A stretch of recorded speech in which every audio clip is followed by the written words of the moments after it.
어찌하여 나를 보내셨나이까? 어찌하여 깊은 고난에서 이스라엘을 구원하지 않으십니까? 모세는 마음대로 되지 않는 그 삶의 행로에 대하여 왜라고 물었고, 하나님은 하나님의 행하심을 보이신다 하시며 어떻게 라고 대답하셨습니다. 역사는 당신이 친히 이끌어 가신다는 것을 분명히 하셨는데, 내가 보리라 하시는 주의 말씀은 왕의 인장을 찍어 주듯이 모두 나는 여호와로라 하면서 종결되었습니다. 귀뜸해 주시듯 사전에 언급하셨던 모세의 실패에 대해서는 크게 관심을 두지 않으셨습니다. 성공하라는 당부의 말씀도 없으셨습니다. 중요한 것은 모세와 아론이 하나님을 믿고 가서 전하라 하신 그 말씀을 그대로 수행했다는 것이고, 또 하나님은 그 이상의 것을 요구하지 않으셨습니다. 모세와 아론은 끝까지 하나님의 소리가 되었고, 하나님은 이와 같은 이들의 순종의 여정을 당신의 계획에 사용하셨습니다. 출애굽의 모든 과정에서 행해진 그 수행 목록들은 모두 하나님께서 행하신 일이요, 모세와 아론의 능력이 조금이라도 보태진 것은 사실 없습니다. 오히려 하나님 편에서 보면 하나님이 인내하신 시간으로 가득 채워져 있었습니다. 처음부터 마음이 싹 내키지 않는 모세를 일으켜 세우시고, 또 사라질 대로 사라진 이스라엘의 어떤 사기, 그들의 하나님의 백성으로서의 정체성은 다 없었습니다. 이들을 데리고 교만의 꼭대기에 앉아있는 파라오, 애굽의 왕, 제국의 왕을 상대하시려니 인간적인 표현으로 하면 하나님이 더 갑갑하셨을 것 같습니다. 드디어 이제 하나님이 출정하십니다. 때는 모세의 나이 80세, 아론의 나이 83세라 이렇게 기록합니다. 인생은 80부터인 것 같습니다. 네. 10개의 에피소드는 7장부터 10장까지 무려 4장에 걸쳐 있습니다. 상당한 분량입니다. 인류에 대한 첫 심판이 노아의 그 홍수도 굉장히 많은 분량으로 창세기를 차지하고 있었는데, 출애굽기에서도 이 재앙에 구원하시는 이 재앙의 이야기가 상당한 분량으로 자리 잡고 있습니다. 하나님은 자신의 힘을 적당히 밀고 당기면서 바로의 힘을 순차적으로 빼십니다. 단칼에 애굽 전체를 진멸하고 자신의 백성을 빼가실 수도 있는 분이 왜 이렇게 지리한 싸움을 하셨는가라고 하면서 생각이 드는 것은, 바로에게 돌이킬 기회를 10번이나 주신 것은 아닌가라는 생각도 동시에 듭니다. 바로는 처음부터 하나님의 심판을 피할 수 있었습니다. 그러나 바로는 하나님의 말씀을 믿지 않고 처음부터 저항합니다. 그가 저항하면 저항할수록 자신과 나라는 막다른 골목에 치닫게 되고, 그 고통은 고스란히 자신과 자신의 백성과 나누어지게 됩니다. 이 장면을 요세푸스는 유대 고대사에서 이렇게 말합니다. 하나님을 거스리는 일을 할 때 인간은 하나님의 진노를 받고 대가를 치러야 한다. 이 교훈을 애굽에 내린 재앙을 통해서 얻는 것이 인류에게 유익하다, 이렇게 또 표현하기도 합니다.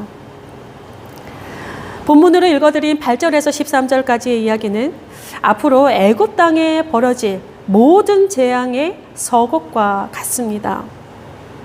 맨 처음 모세와 아론이 바로에게 가서 하나님의 말씀을 이렇게 전했습니다. 하나님 말씀을 전했습니다. 이스라엘의 하나님 여호와께서라고 시작을 하는데, 바로가 어떻게 답했냐면 5장에서 여호와가 누구냐? 나는 여호와를 알지 못한다. 보내지 아니할 것이다. 아예 처음부터 이야기했습니다. 하나님의 이름을 모른다 하면서 냉소적인 태도를 보였고, 여호와가 누구냐 하면서 처음부터 시비를 걸듯 그렇게 답하였습니다. 이에 대한 결말이 7장 전반부에 기록되어 있는데 5절입니다. 애굽 사람이 나를 여호와인 줄 알리라. 이제부터 행하실 하나님의 역사는 이스라엘만이 아니라 모세와 아론뿐만이 아니라 애굽이라고 하는 나라, 온 세상을 호령하는 제국의 왕과 그의 백성들도 여호와가 하나님됨을 알게 되는 큰 사건이 될 것이다. 미리 말씀해 두십니다. 자, 서곡의 이적은 지팡이가 뱀이 되는 것입니다. 자, 뱀이 상징하는 것에 대해서는 모세의 소명에서 이미 다룬 바 있습니다. 자, 오늘 뱀으로 변하는 지팡이는 모세의 것이 아닙니다. 아론의 것입니다. 모세가 아론에게 말하고 아론은 자신의 지팡이를 땅에 던지니 뱀이 됩니다. 근데 이 일을 어찌합니까? 하나님이 주신 이 이적 앞에 바로는 주눅들지 않습니다. 끔찍도 안 합니다. 오히려 팽팽하게 맞서는데 바로의 술사들이 아무렇지도 않게 아론이 행한 것을 그대로 행합니다. 그들이 지팡이도 던지니까 뱀이 됩니다. 그런데 이 아론의 지팡이와 술사들의 지팡이 요 첫 에피소드에서 한글 성경으로 드러나지 않는 좀 재미있는 구석이 하나 있습니다. 왜냐하면 출애굽기에서 지팡이가 뱀으로 변하는 건 3가지입니다. 모세의 지팡이, 아론의 지팡이, 술사들의 지팡이가 다 뱀으로 변합니다. 근데 모세의 지팡이에서 변한 뱀과 아론과 술사들에서 던져서 변한 뱀이 사용되는 단어가 달리 사용이 됩니다. 모세가 부르심을 받았을 때, 그러니까 15절의 말씀에 표현하면 그 뱀되었던 지팡이를 손에 잡고 해서 그 뱀과 다른 뱀들이 사용된 단어가 달라요. 그러니까 그 뱀되었던 지팡이를 손에 잡고 해서 그 뱀은 어디랑 같냐면 창세기 3장에 나오는 하와를 유혹하던 뱀과 단어가 동일합니다. 이 둘만 같아요. 이와는 달리 지금 아론의 지팡이에서 변한 뱀, 술사들이 던져서 변한 뱀은 어디랑 같냐면 창세기 1장 하나님 천지창조를 하신 장면이 나오지 않습니까? 거기에서 바다 짐승이라고 하는 그 말에 요 뱀이라는 단어가 사용되었습니다. 그러니까 바다 짐승으로 번역된 것도 참 해석하기 어려운데요. 어쨌든 다른 뱀입니다. 그러니까 모세의 지팡이, 아론의 지팡이와 다른 술사들의 지팡이가 다른 단어를 사용하면서 다른 상징을 하고 있습니다. 특히 아론과 애굽의 술사들이 행한 이적이라고 하는 단어와 또 모세가 행했던 표적, 신호라는 단어가 또 달라요. 그러니까 모세가 행하는 것과 모세가 이루어지는 그 상징하고 아론과 술사들이 한 것은 다른 단어들이 사용이 됩니다. 그러니까 아론과 술사들은 표시라고 하는, 그러니까 이적이 표시라고 하는 단어를 사용하고요. 우리 모세가 사용하는 그런 이적들에게는 표적이라고 하는 단어가 사용이 됩니다. 그러니까 그러니까 표시와는 다르게 신호와 표적이라고 하는 것은 과거를 기억하게 하거나 미래의 일을 알리고자 할 때, 보이지 않는 그 무언가를 상징할 때 주로 사용되는 그런 단어입니다. 일반적인 표시와는 다릅니다. 그러니까 창세기 1장의 뱀과 3장의 뱀이 다르게 나타나는 것처럼 지금 모세의 지팡이에서 변한 뱀과 아론과 술사들에서 변한 뱀이 다르게 나타나고 있습니다. 근데 이에 대한 해석은 사실 굉장히 여러 가지예요. 매끄럽게 되는 설명이 되는 것이 아직은 없습니다. 여기 계신 분들 좀 연구해서 저도 좀 알려주셨으면 좋겠어요. 참 연구해 볼 만한 부분인 것 같습니다. 그래서 참 재미있다라는 생각이 들었습니다. 어쨌든 그래도 아론의 지팡이와 술사들의 지팡이가 이제 겨루게 되죠. 아론의 지팡이가 마술사들의 지팡이를 다 집어삼킵니다. 그래서 우리는 이 본문을 읽을 때마다 생각합니다. 그러면 그렇지, 다행이다 라고 안심을 좀 하게 됩니다. 그런데 또 자세히 보면 이 성경 기자의 시선은 이적들의 퍼포먼스에 있지 않습니다. 바로의 마음에 주목을 하고 있습니다. 그러나 바로의 마음은 여전히 완악하여 여호와의 말씀과 같았더라 끝맺습니다. 앞으로 진행되는 이 에피소드의 패턴도 대체로 이와 같이 일관적입니다. 모세와 아론은 가서 전하고 하나님은 행하시고, 그리고 매번 후렴구처럼 따라 붙는 문장이 그러나 바로의 마음이 완악하여 듣지 아니하니라 여호와의 말씀과 같았더라. 재앙의 서곡처럼 10가지의 재앙이 내려지는 그 가운데에서도 한결같이 성경 기자가 주목하는 것은 모세와 아론이 아닙니다. 이스라엘도 아닙니다. 애굽인들도 아닙니다. 바로의 마음을 가장 먼저 보고 있습니다. 하나님의 움직임, 하나님의 행하심과 바로의 마음이 처음부터 끝까지 이렇게 팽팽하게 겨루는 그러한 모습입니다. 또 요세푸스가 이렇게 이야기합니다. 비록 그가 어리석다 하더라도 사악하지만 않다면 이런 재앙들을 당하고 나면 지혜로워져서 무엇이 그에게 유익한가를 깨달을 수 있었을 것이다. 그러나 바로는 그 어리석음보다는 그 사악함에 이끌려 재앙의 원인이 무엇인지 알면서도 계속해서 하나님께 대항했고 고의적으로 덕행의 원리를 포기했다. 이렇게 이야기합니다. 요세푸스가 사악한 마음이라고 표현한 바로의 마음, 이 히브리 성경은 단단하게 되다라고 하는 그런 단어를 사용하고 있습니다. 한글 성경에서는 완악하다 이렇게 번역이 되었습니다. 이 완악하다로 번역된 이 히브리 단어는 모세와의 첫 대면인 그 4장에서부터 홍해를 건너는 14장까지 무려 14번이나 등장을 합니다. 그 중에서 딱 한 번 12장에서만 재촉하다라고 하는 그런 것으로 번역이 되었고 나머지는 모두가 그러니까 13번이 모두가 완악한 바로의 마음 그것을 표현하는 데 사용되었습니다. 그런데 또 재미있는 것은 이 단어가 여호수아에게도 동일하게 사용된 그러한 단어입니다. 근데 번역은 전혀 다릅니다. 여호수아에서만 8번이 등장을 하는데 그중 절반 4번이 여호수아서 1장에 등장을 합니다. 다 그리고 여호수아를 향하여 이 단어가 사용됩니다. 한글 성경으로는 뭐라고 표현되어 있냐면 강하고 담대하라 에서 이 단어가 사용되었습니다. 바로 강하다, 강해져라, 강해라 하는 거에 이 단어가 사용됩니다. 하나님께서 여호수아에게 3번이나 이야기하고 이스라엘 백성이 여호수아에게 한 번 이야기합니다. 이게 모두 다 1장에만 있습니다. 모두 다 4번 다 모두 여호수아를 격려하는 장면입니다. 그러니까 여호수아서를 시작하는 첫 장이지요. 민족의 대지도자인 모세가 죽었습니다. 그 뒤를 이어서 여호수아가 이스라엘의 2번째 수장이 됩니다. 꿈에도 그리던 가나안 입성을 코앞에 앞두고 있는데 이제 모세처럼 지도력을 발휘하면서 이스라엘을 이끌고 입성해야 합니다. 여호수아의 어깨가 얼마나 무거웠을지 조금 가늠해 볼 수 있는 그러한 장이기도 합니다.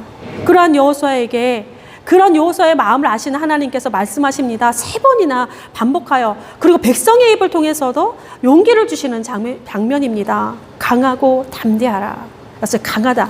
이 단어가 지금 우리 바로의 마음이 완악하다. 이 단어가 동일한 단어가 사용되어지고 사용된 형태도 같습니다.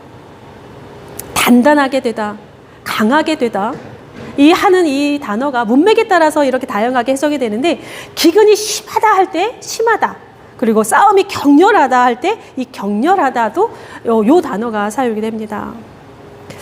이 단어가 가진 가장 중요한 의미가 뭐냐면 전쟁에서의 힘을 가리킵니다. 그러니까 사무엘과 열왕기에서도 굉장히 많이 나오고 있는데 이 단어의 등장은 언제나 전쟁터입니다. 못으로 단단하게 박다, 그러니까 움직이지 않도록 고정되게 못으로 단단하게 박다라고 하는 의미를 가지면서 전장의 한복판에 서 있는 군사에게 그 군사를 격려하는 문구로 이 단어가 주로 사용이 됩니다. 그러니까 형용사로 사용될 때는 저항할 수 있는, 그러니까 적군의 어떤 힘에 저항할 수 있는 능력이라고 하는 그런 뜻으로 사용되고 가리킵니다. 여호수아나 바로나 상대는 다르지만 격렬한 전장의 중심에 서 있는 것만은 확실합니다. 특별히 하나님은 바로에게 이스라엘을 구원하시는 그 상징으로 무엇을 말씀하셨냐면 당신의 강한 손을 여러 번 언급하셨습니다. 내가 바로에게 하는 일을 내가 보리라. 강한 손으로 말미암아 바로가 그들을 보내리라. 강한 손으로 말미암아 바로가 그들을 그의 땅에서 쫓아내리라. 그러니까 하나님의 강한 손에 저항하는 바로의 마음, 완악한 마음입니다. 못으로 단단히 고정되어서 점점 강하게 되는 이 바로의 마음. 하나님의 강한 손에 자기 기만적 허영과 공명심으로 바로가 마주보고 있습니다.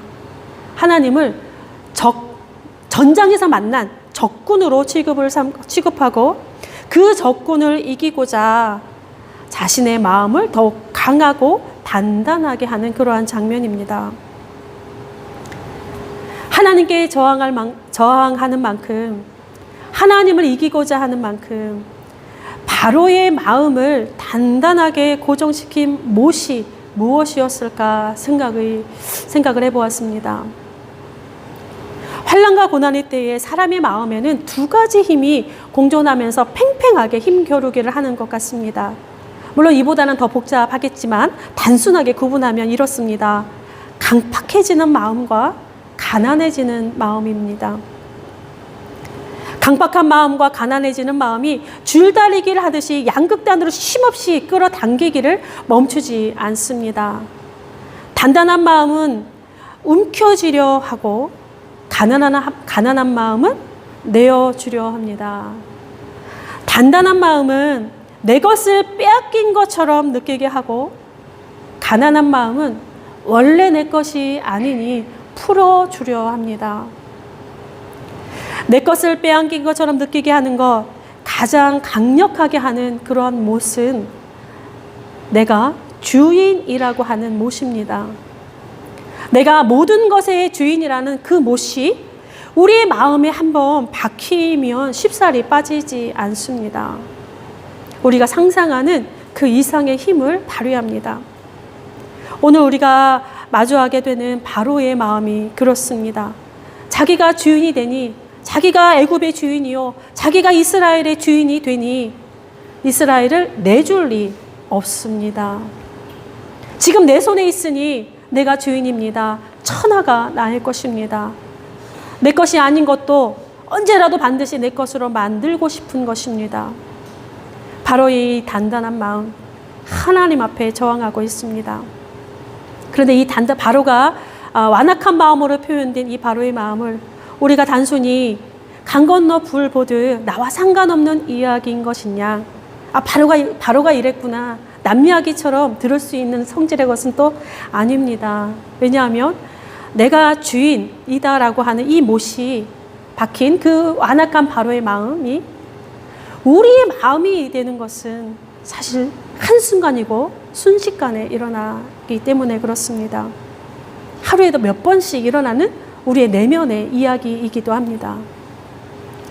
내가 주인이라고 하는 못이 참으로 교묘하게 우리 안에 자리를 잡는데, 가장 먼저는 이 높아진 마음으로, 교만한 마음으로 우리의 마음의 보좌에 턱하니 앉습니다.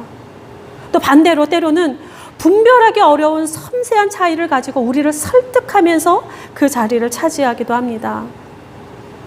어떤 면에서는 후자가 더 강력한 힘을 발휘하는데, 내가 주인인 것 같은 이것의 이 섬세한 차이를 가지고 그 설득하기 시작을 하면 거기에 넘어가지 않을 재간이 우리에게는 없습니다.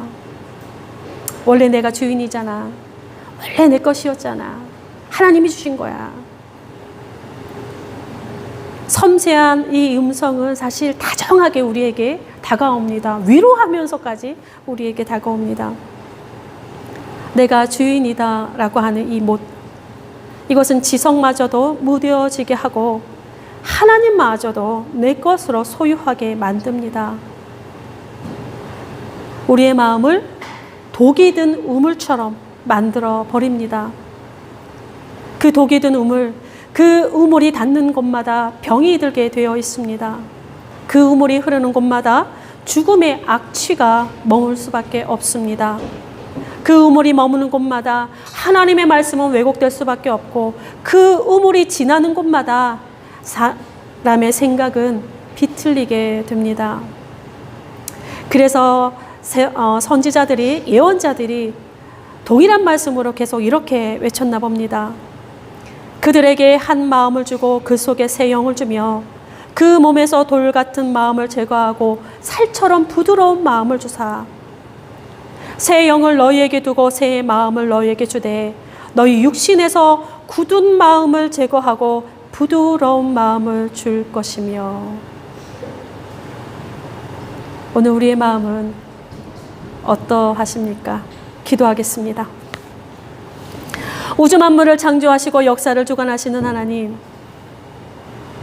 모든 것이 하나님께로부터 왔으며 모든 것이 또한 하나님께로 돌아갈 것입니다. 우리의 마음에 할례를 베푸시고 우리의 생각을 지켜 주옵소서. 우리의 마음을 정결하게 하사 하나님을 바라보게 하시고 우리의 생각을 깨우치사 둔탁해지지 않도록 도와 주옵소서. 모든 것을 손에 쥐고 싶은, 그래서 주인 행세하고 싶은 우리의 탐욕과 교만을 산산히 흩어 주시고 우리의 눈과 귀를 가리는 거짓을 거두어 주옵소서. 욕심에 따라 흔들리고 욕심을 따라 행하며 지은 우리의 모든 죄를 용서하여 주시고 나로 인하여 상처 입은 삶을 치료하시며 새 힘을 공급하여 주옵소서. 긴 한숨이 저절로 나오는 세상의 소식들은 지난 한 주간에도 차고도 또 넘쳤습니다. 주님, 우리를 불쌍히 여기시고 도와주옵소서. 우리의 신앙이 이때에 공적 신앙으로서 제 역할을 감당하게 하시고 우리의 신앙이 공공의 선을 이루는데 기능장애로 전락하지 않도록 도와주옵소서. 가장 가난한 마음으로 우리에게 오시는 예수 그리스도의 이름으로 기도드립니다. 아멘.